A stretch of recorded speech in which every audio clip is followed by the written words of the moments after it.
And we're back. So, talking with Guy, like I've always treated him like an asshole. He deserves it.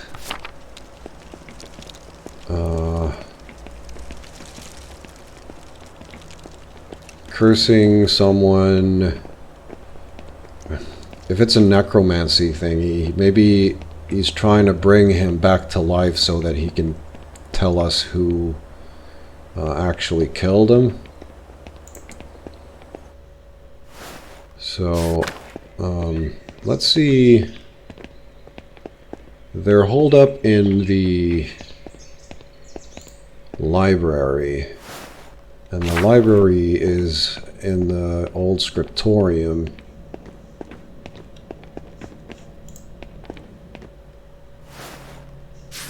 So, yeah, they're still here. Go as you please, Andreas, but stay out of the library. Peter's orders. Sep. We're free to wander, Andreas, but stay out of the library. Peter's orders. It's Brother Guy's old desk. Why are there still supplies here? Well, he's clearly working on things, but mostly writing tools and parchment inside, except... What's this? Lemons and a penknife. Hidden ink. That's strange. What use would he have for lemons at his workstation? It is the...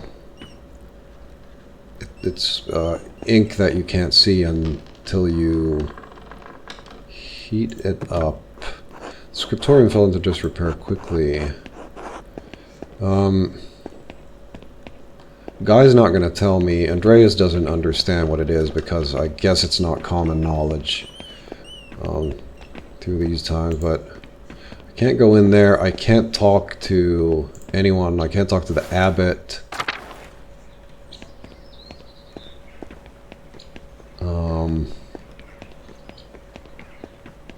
But it does give me free roam because all the monks are hiding, basically. Oh yeah, and fucking Guy is in there too, I would imagine. So we're gonna have to figure this one out.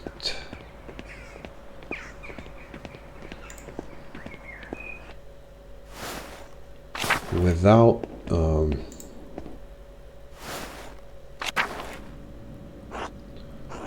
Peasants looted everything in here too. Shit. The secretary holds chalice,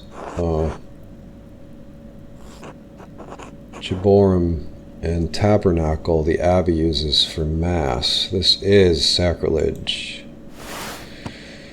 Tabernacle holds the holy host in a locked and secure box between services of the Eucharist, God's holy place. A cup or other vessel for the holy host to sit within before and after the Eucharist, typically made of precious metals. So this is weird in a sense because the peasants know that it is sacrilegious, I would imagine. So who was it, everyone or just someone? This may be more difficult than I had thought. And yeah, this too. It's like, can't really blame the peasants for this immediately, at least without talking with them and finding out where they are. But wherever Peter is, he is basically in a way responsible. But this whole thing was started by the abbey, the abbot being a fucking douche. So it's sacrilege. We should look around and see if anything is left. We definitely should. Hopefully no one's gonna... I have a feeling that because... I thought about this before, but I'll say it out loud now, that because we were here for the last murder and we're here for this murder, it's going to turn around on us. And especially we're snooping around here, somebody will frame us for the murder because they're going to hide like some kind of stuff in our stuff. Like we're pretty open for being accused of all kinds of things.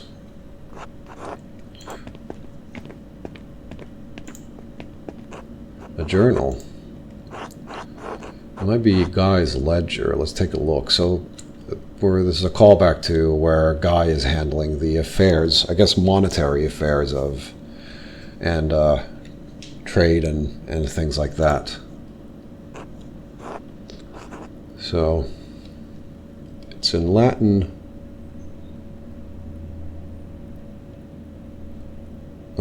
But Latin doesn't have this letter, nor this letter, so it's sort of like a mix of Latin and Germanic, or some Germanic language.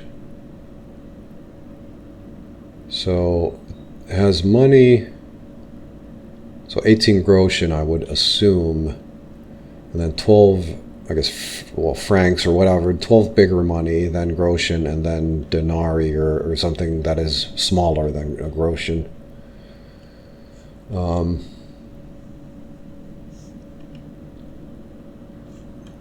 And DR, I'm not sure what that means.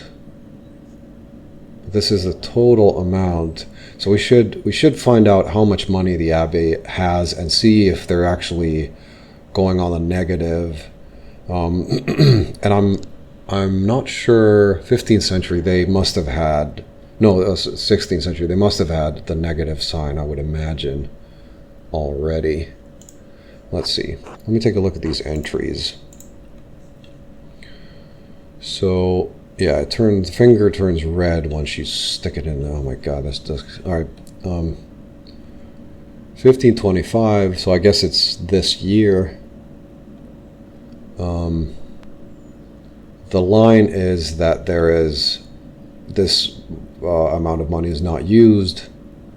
And let's see what the high. So there's 30 groschen, which means that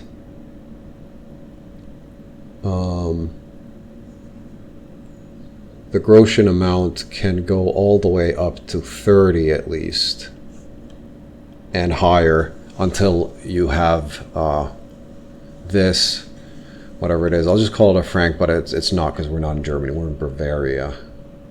Actually, I won't call it that, because then I'll start calling it the wrong thing and then things get confusing. Start with the first one. So books in June for the temple.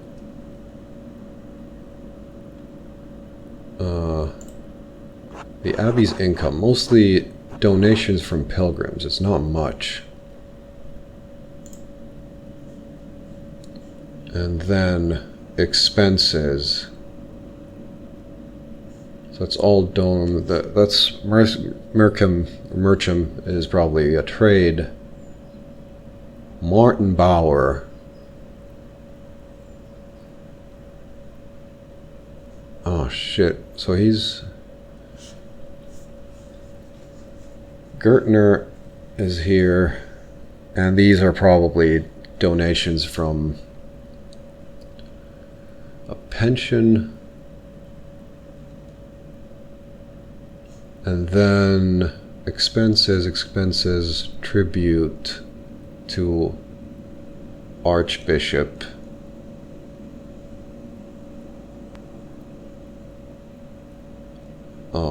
Army, maybe the Bavarian Legion, 6 groschen.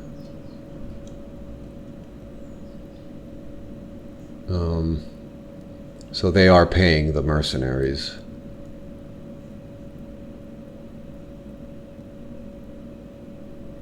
But it is a tribute in a way, which means that it's like tribute is not maybe the most accurate word for it, but it is basically taxes, possibly taxes for the army to uphold it. Johann Bauer, let's see what he says about it. These are the abbey's expenses. Some of these numbers are awfully high. So, first of all, let's look at Martin Bauer. Now that's a lot of money. Because if it's like over 30 groschen, There's a possibility that because they are different coins, that you can go up to 1,000,000 groschen and then one of these. But I think the way it works is like it's a value thing, possibly. God damn, this fly wants to go in my eye.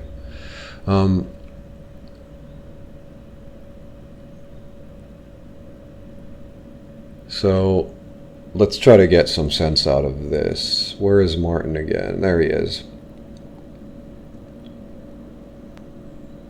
So yeah, so it is in June, I would imagine. He gave 18 groschen. No, this is Petro. 1 gold coin and 12 groschen accepted. But I don't understand what it's for, but it's just that he gave 1 gold coin. So he's Mr. fucking Moneybags at this point. He stole things from the Baron. He went out, sold them, came back with a lot of money, and then he gave the money to the church or the abbey. Why? I'm not sure how long you can survive with this, but I would assume it's more than a peasant really makes in a long ass time. So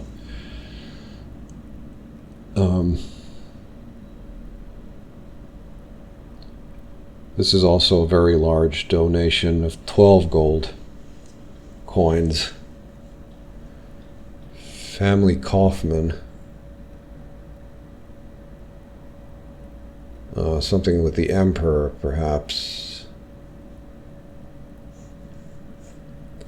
Can I investigate this in the back? Something went red. Oh, it's probably the numbers, or is it just 1? Wait a minute, I think I see now. Guy is using double bookkeeping, a difficult type of accounting to understand. The Abbey is struggling to make ends meet, but the accounts seem to balance out. Right, so double bookkeeping, I would imagine, I'm not sure if I've heard the phrase before, but you keep actual books and then another book, of course, and then, because you need to, if you're cheating, it's good to know what you're doing, I guess. This one. And this page is not part of the ledger.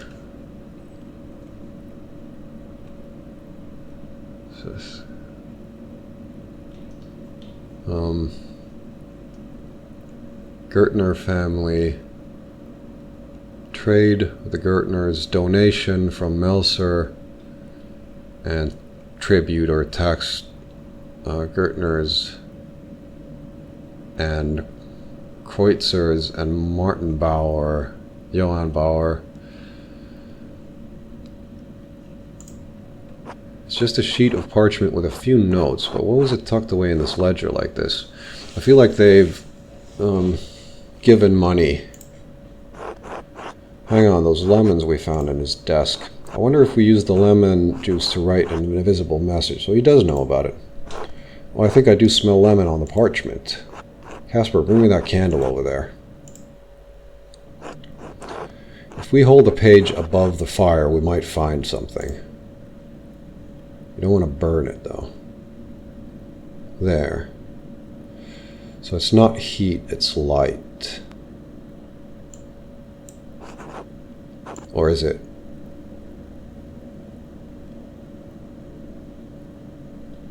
Yeah, we have to hold it. Don't want to burn it, though.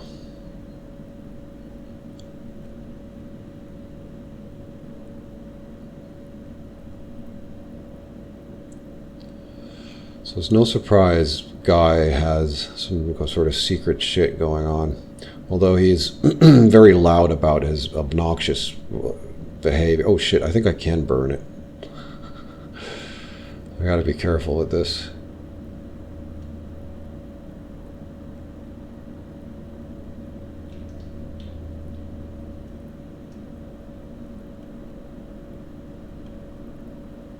No, it's florins, right.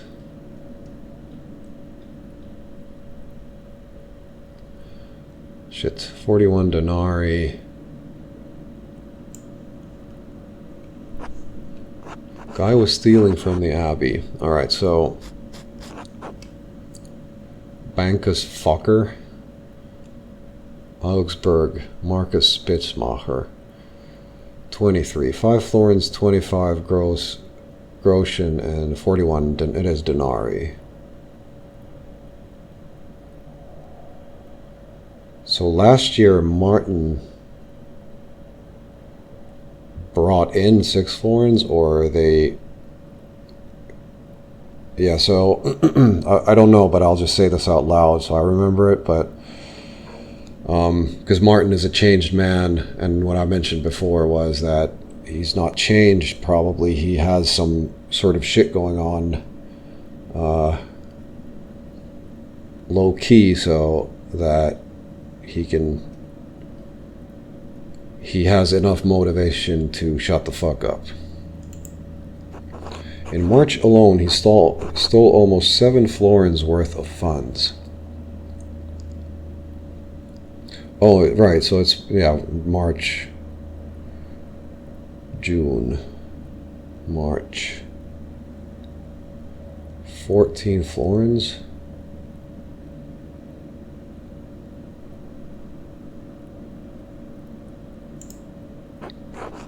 That's as much as my father makes in a month. Yeah.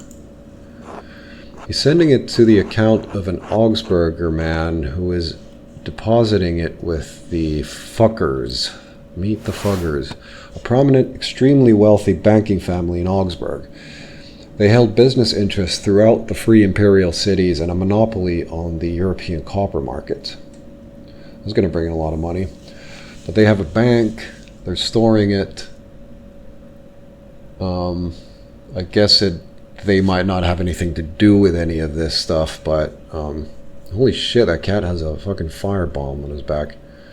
But they might not have anything to do with this. They're just keeping the money, giving them, I guess, banker checks or whatever. If Otto knew about this, Guy would certainly have motivation to silence him. Oh, yes, and Martin, who is in on this, probably, because somebody needs to travel around, I would assume. Somebody needs to take care of the money and so on. So Guy can't do this alone. He can't just up and leave and head on over to the Fucker Bank and in Augsburg and just come back. So he needs somebody to to work for him, which would be Martin. And if Martin gets enough money, he shuts the fuck up. And then if Otto, his sign from God is the information that happened here, then Guy and Martin would definitely want to get rid of him, because... And I wonder who's next in line to be the abbey, or the abbot, because I'm pretty sure it's not Guy, because he's relatively young and stuff. But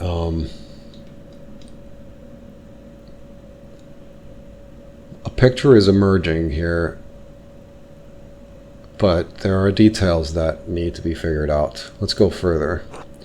At the very least, it's evidence we can use to show Guy was sending skimmed money to a proxy account in Augsburg. So what we need to do is get the money out of the bank. And I think back in the day, they had bills that the bank would give you a notice of, this is how much money there is in the bank, and this is how much money this person this is how much money there is in this account, and then you can give that bill to anybody else and anybody can go and collect the money. I think that's how it worked, at least at some point. I'm not sure how. Oh, and the Jewish family, the Jewish couple, are here too. And Christians could not take interest on loans, and they couldn't really handle money properly because of this. It sort of kept the economy very stable in a sense, but then, of course, greedy minds win, and there is benefit to, you know, getting debt and interest and things like that. Huge benefits in a sense, until there isn't, until everything collapses basically. But the Jewish family is here, and they were sort of being, you know, half-assed about why they're here and hanging around. So they might actually have something to do with it, or the husband at least. All right.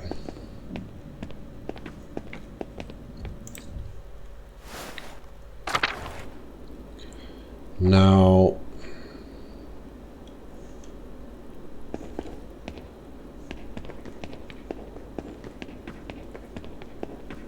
I want them to return all the artifacts, because they probably haven't been able to, you know, take them anywhere yet. But we know a way into the library, don't we? Not even the crypt was spared from the looting. So, do we have enough? We have enough to go on to... the abbot did what he thought was necessary, but he mishandled everything. He gave Guy the keys to the vault, basically, which was really fucking dumb. And not just because it was Guy, but because you don't do that. You need to understand what the people underneath you are doing, in a sense. You can't run any business by handing the keys of your company to people that you don't understand what they're doing, basically. You need to when something is explained to you, you need to understand it. You need to understand what someone is doing, at least when it is explained to you. So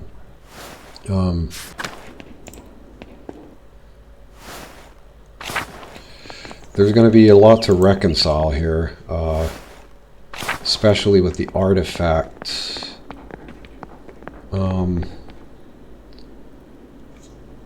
So if we go in, confront Guy, because I think we have what we need. I don't want Martin to run, because I'm going to head to the inn and see if the mercenary guy is there. He might not have anything to do with this, but I want to just have a look. I want to have a look, and I want to talk to him, and so on, because I think we solved it, but we need to, we really need to prove it. So I'm not going to talk to them just yet. So I don't want to talk to Martin yet, because if he is found out, then he's going to run, he's going to cash out of the bank if he makes it there. I am not seeing any horses and things like that around here, so what is that rabbit doing? What is happening behind him? Oh, it's a butterfly. So I don't want him to run. I don't want him to know that I know, because he is capable of murder now. I basically don't care what happens to the family, because Martin is a shit.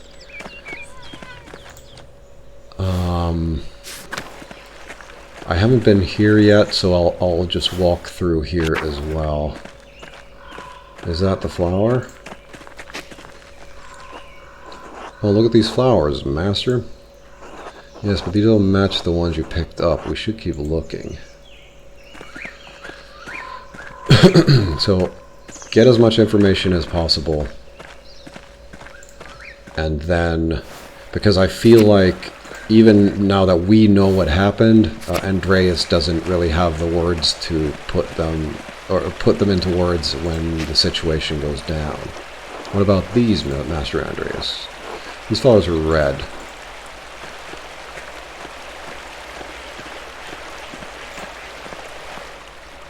The duck is just like a goose or whatever. And these don't really look the part. More flowers. Still not quite the match we're looking for. Surely we'll find the right ones.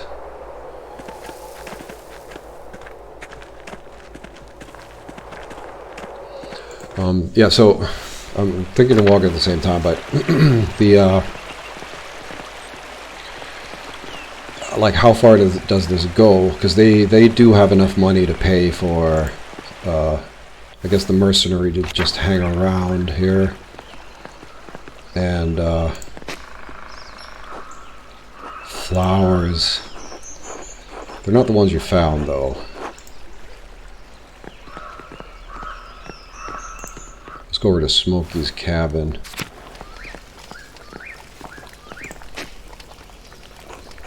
Some more flowers, but not a match. There must be a part of the forest we haven't looked at yet. We should go back over all the areas and especially poke at the edges. And we're doing pretty good.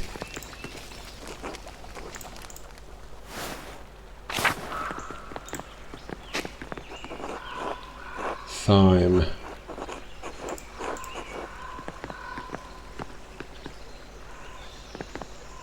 A part of the forest that we haven't gone to.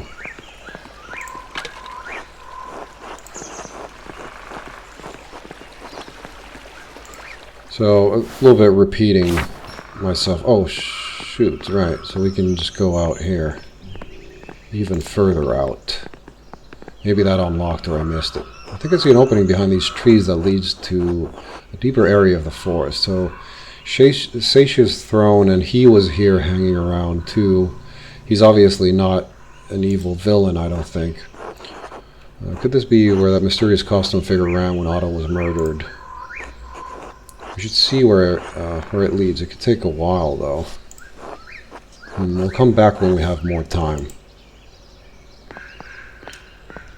So once we've sort of figured everything else out, this is where we're coming.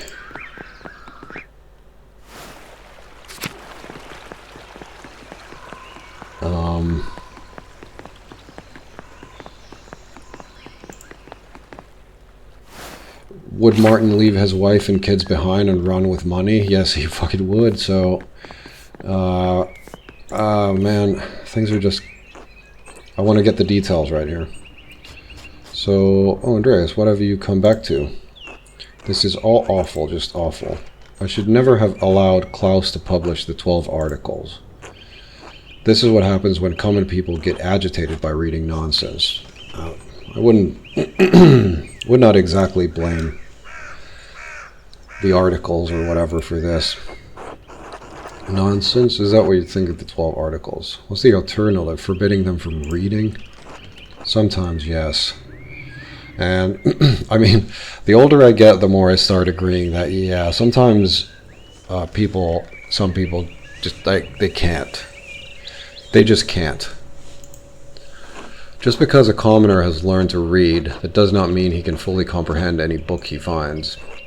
Some of these texts are written to inflame passions. They're not all written with modest intentions. These pamphlets, these books, can make people crazed, furious. I think one problem with, I guess, with the world forever, but still today, is these crazy things happening. But the biggest problem always is that they don't take the collection of the craziest things that are shouted around and then take, a week or a month to just have someone sit down and talk about it and explain why they're crazy and stuff, because that would really take the wind out of the sails of, crazed, furious people. People just try to bury it or deny it or change the subject, and maybe they know better than I do, but it's never worked before. So Sister Amelie and I have seen what happens when good people become part of a mob. What do you mean? Before we came to Tassing, I was a priest at a town near a Benedictine convent. The town was full of good people, but the good people were whipped into a panic by an educated neighbor, the town doctor. He had read the Males Maleficarum. It had put ideas into his head. So that's like the hammer of the witch hammer or whatever, to destroy all kinds of heretical and blasphemous people. There's like, I can't remember, I read it, but this was decades ago basically, so can't remember exactly what, can't remember exactly all the things that was in it, but The Hammer of Witches, a treatise on witchcraft published in Speyer in 1486. Theologians at the University of Cologne condemned the book as unethical and not in line with Catholic doctrine. Despite this, the book has enjoyed widespread popularity. It's one of those things that's worth a read. If you're not gonna find witches using it, but you're gonna. It's a good read. Why? The book was condemned by theologians. The Witch Hunting Manual. The author was driven out of Innsbruck, wasn't he? I didn't know. Was condemned. The doctor's copy contained a sound endorsement from the faculty of the University of Cologne. Large, powerful, free imperial city on the river Rhine. It is a major hub for commerce between Italy and the Netherlands. It is also a popular site for pilgrims, as its cathedral contains relics of the three wise men, represented as crowns on their arms. Right.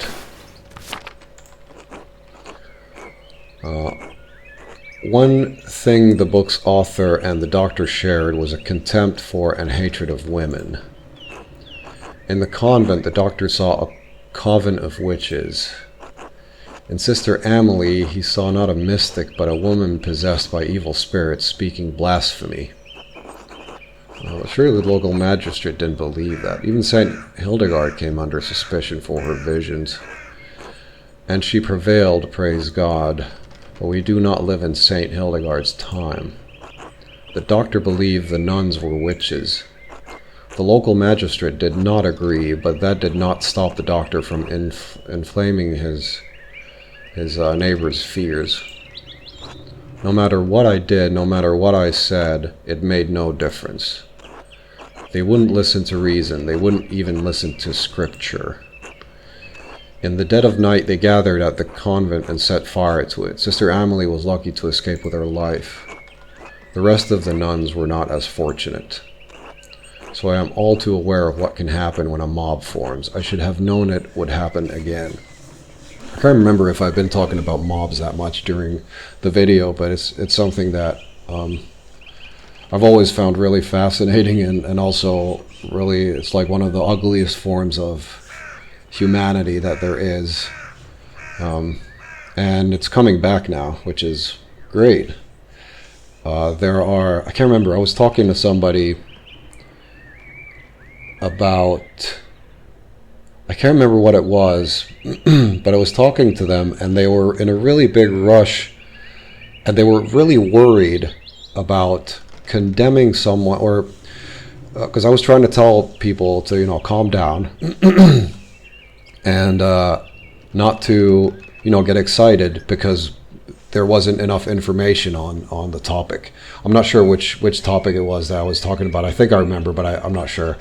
But anyways, the people were like, they have to, this is not what they said, but they have to condemn someone. Like, they were worried what would happen if they didn't condemn the person and they were guilty, if you know what I mean. I think it has something to do with the sort of local, some sort of local business owner getting into trouble for some ethical things which weren't proven, but the rumor mill was out. And then the sentiment was that the logical sentiment there is that you don't condemn anyone yet because we don't know all the facts, we don't know what happened, And if they're guilty, then we can, then you can at least have your opinion and hate and whatever you want to do and be angry. But if things are more complicated, then it's best to just wait. But the sentiment was that they were worried that they were worried about taking it easy and calmly. And I was trying to get to the bottom of why this was really the case. And they were really there was making no sense to them, because they were trying to say that something is lost if they don't condemn the person now. And I just didn't get through to them, which was like, just take it easy. If they're guilty, you can start your commotion and form a mob and get angry and stuff. But since we don't know anything, then there's no rush to be angry. But then the assumption, I can't really find the words for this sort of weird non-logic or anti-logic that they had, and it's so weird to see that happen, because I know that we can all go crazy and we can all be wrong and we can all sort of jump to conclusions and everything like that. It's in all of us in a sense, but when it happens so in such an extreme fashion and so obviously, and then you can't get through to the person no matter how many times you try to, or how many different ways and directions you try to explain it to them, it's really crazy. And the amount of people that get riled up is insane. And then I would imagine a part of it is, at least in this case, I think the business owner, she was like, she didn't really even know. No, I think she had already handled whatever had happened, like the ethical question and stuff. But then, of course, word got out, and she had sort of, gone through. I think she even went through like legal things and stuff. Like she had paid some reparations for some mistakes she made or something, and then. There was nothing to soothe the mob, and then when there's so many people who agree with you, then it doesn't matter how insane you get, in a sense, because there's a lot of people supporting you, which brings us to like the really important part, which is I think it's a modern problem again. It went away for a while, but the modern problem of, if there's 100 people who are completely wrong and one person who is right, or one person who doesn't know but understands that the 100 people are wrong, it seems like the 100 people, they don't care about being wrong. They care about bringing their friends with them. And that is just, it's so insane in a way. And I feel like I keep sort of finding myself in situations here and there in my life where this happens, and it's like, what the fuck is... How do you work? And I'm sure that there's parts in my life when somebody looks at me and is like, what the fuck are you thinking? Like you're how I'm totally blind to my faults. But in these situations, it's like, how many times has this stuff been repeated in the past? Through thousands of years, like tens of thousands of years. The same thing has happened over and over again, and people do it again and again. And with like history we have now, we have like a great example of when a mass of people do the craziest shit and believe the craziest shit and they're totally wrong, but still for some reason it's much more pleasant, I guess, to be a part of a group, because the feeling maybe is nicer than turning away from all the people. And then if you don't gain any pleasure from being right, then what can you do? Honesty isn't a part of that or factor in that conversation. But fucking rant over.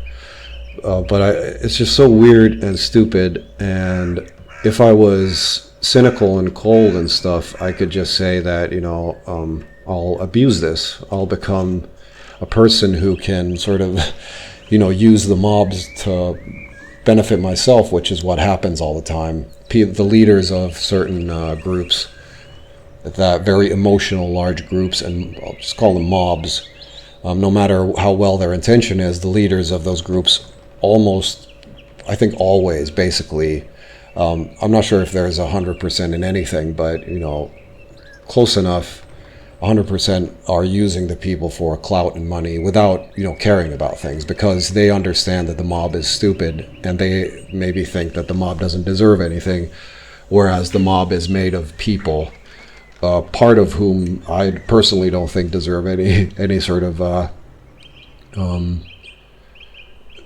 it's very hard to treat them as anything other than a force of nature, because they are so dumb. But then most of the people are, swept up and whatever. But yeah, let's get back to the game. So he's all too aware of mobs. This is my fault.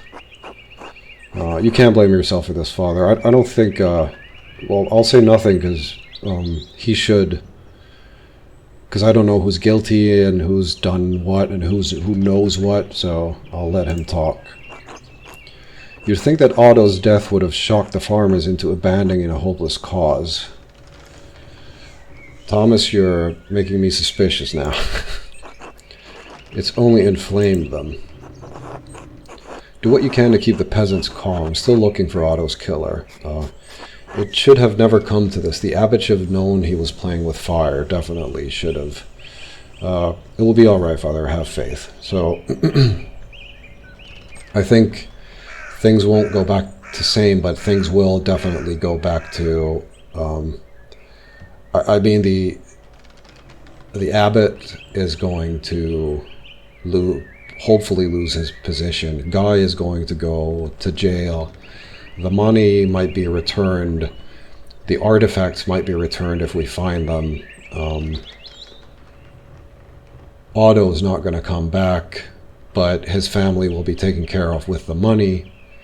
And whoever becomes head of the abbey has to do better, basically. So all of this is true, but just it'll be all right. Just have some faith in God always. But in this, but this is a season that tests my faith in man. Yeah, I never have faith in large groups of extremely emotional people. That's the thing that people probably get wrong most. Don't go near that. Otherwise, you're fine. I suppose there is no good fretting about what's already happened. I have to minister to the people of the town as best I can given the circumstances, and pray for the best. Speaking of which, I need to hear confessions for the townsfolk. It's a passing tradition after St. John's Eve, in case they got up to any mischief, that can't wait until Easter. I expect they'll be coming early in the morning. If you could excuse me, I need to prepare. Of course, Father. So in the morning, I mean, we don't... hearing a confession is awesome, but we don't really need to risk ourselves and, sort of our reputation with it, so long as we get enough evidence for other stuff.